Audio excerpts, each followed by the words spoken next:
Shalom, selamat pagi jemaat yang diberkati Tuhan. Kembali bersama dalam renungan pagi jemaat Gemi Kanaan Medan Selatan di hari Senin 28 April 2025.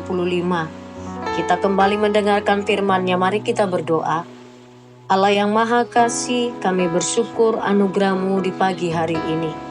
Kembali kami akan mendengarkan kebenaran firman Tuhan. Tuntunlah kami untuk mengerti kebenaran firman-Mu. Dalam nama Tuhan Yesus kami berdoa. Amin. Firman Tuhan untuk kita renungkan bersama pagi ini dari kitab Kejadian pasalnya yang kedua, ayat yang ke-8 sampai ayat yang ke-10. Demikian firman Tuhan. Tuhan Allah membuat taman di Eden di timur. Di sanalah Ia menempatkan manusia yang dibentuknya. Lalu Tuhan Allah menumbuhkan dari tanah berbagai pohon yang menarik dan baik untuk dimakan buahnya. Juga pohon kehidupan di tengah-tengah taman itu serta pohon pengetahuan tentang yang baik dan yang jahat. Ada sungai mengalir dari Eden untuk membasahi taman itu. Dari situ sungai itu berbagi menjadi 4 cabang. Amin. Tema firman Tuhan, penata layanannya Tuhan. Penata layanannya Tuhan. Jemaat yang diberkati, saya memulai dengan satu pertanyaan. Kira-kira apakah alam membutuhkan manusia? Kalau ada yang bertanya kepada kita, kira-kira alam membutuhkan manusia enggak ya? Tentu secara sederhana kita akan menjawab alam tidak tergantung pada manusia untuk tetap eksis ada di bumi ini. Tetapi manusia tidak dapat hidup tanpa alam, meskipun manusia sendiri bagian dari alam tersebut. Manusia yang merupakan bagian dari alam, dia harus menjaga keseimbangan ekosistem untuk kelangsungan hidupnya, untuk kelangsungan hidup manusia itu sendiri.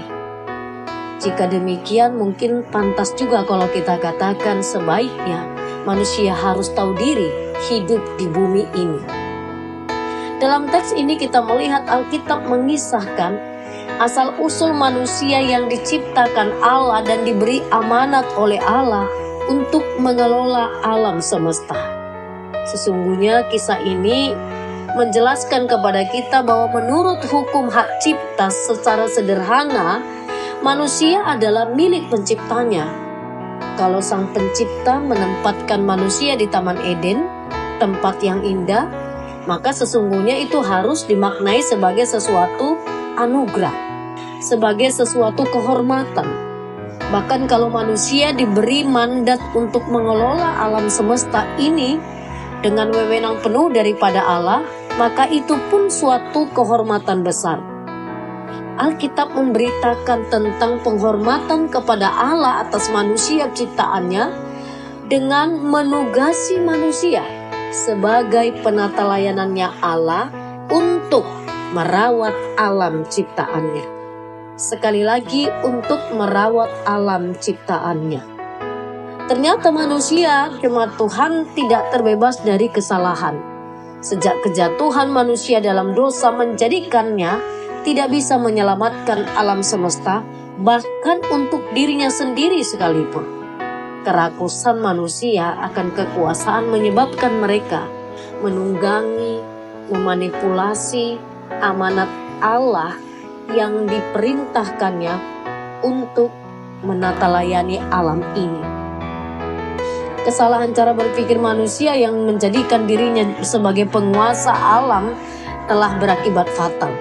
Alam dijadikan sebagai alat pemuas nafsu kerakusannya, dijadikan sebagai alat yang menguntungkan manusia semata.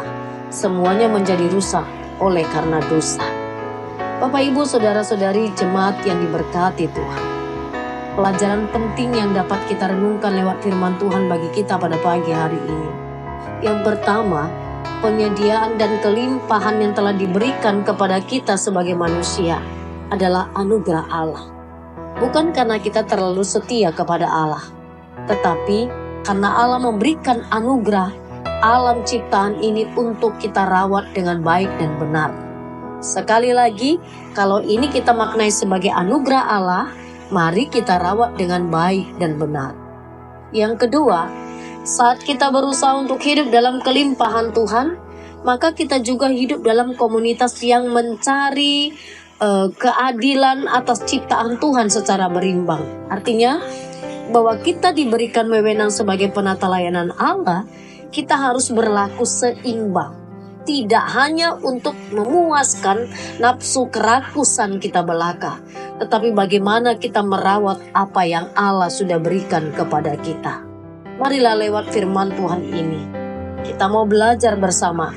Sebagai orang Kristen, bekerja bukanlah akibat atau bukan hanya untuk mencukupi kebutuhan hidup semata, tetapi bekerja, mencari nafkah, melakukan segala aktivitas kita sehari-hari dengan tetap mengingat bahwa kita diberikan mandat menata layani alam yang sudah Allah ciptakan kepada kita.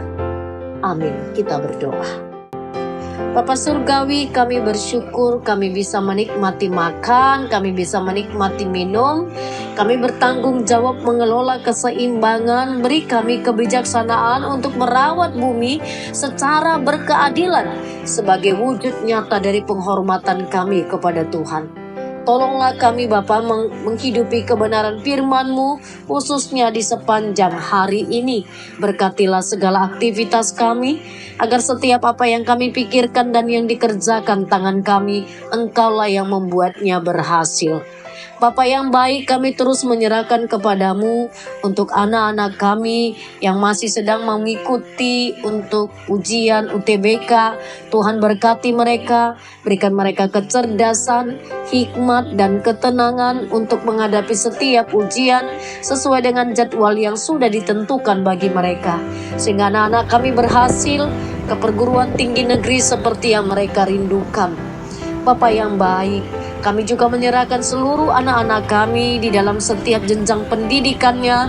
Tuhan memberkati mereka, anak-anak kami dalam tumbuh kembangnya. Tuhan memberikan kesehatan yang sempurna. Engkau juga memberkati Tuhan, hari ini ada jemaat Tuhan yang berulang tahun.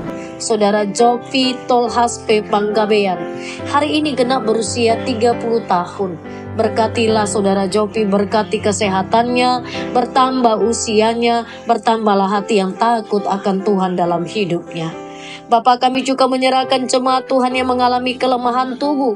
Siapapun mereka tanpa terkecuali, kami mohon belas kasih Tuhan, memberkati makanan, minuman, bahkan obat yang dikonsumsinya. Berikanlah mereka kesembuhan di dalam nama Tuhan Yesus.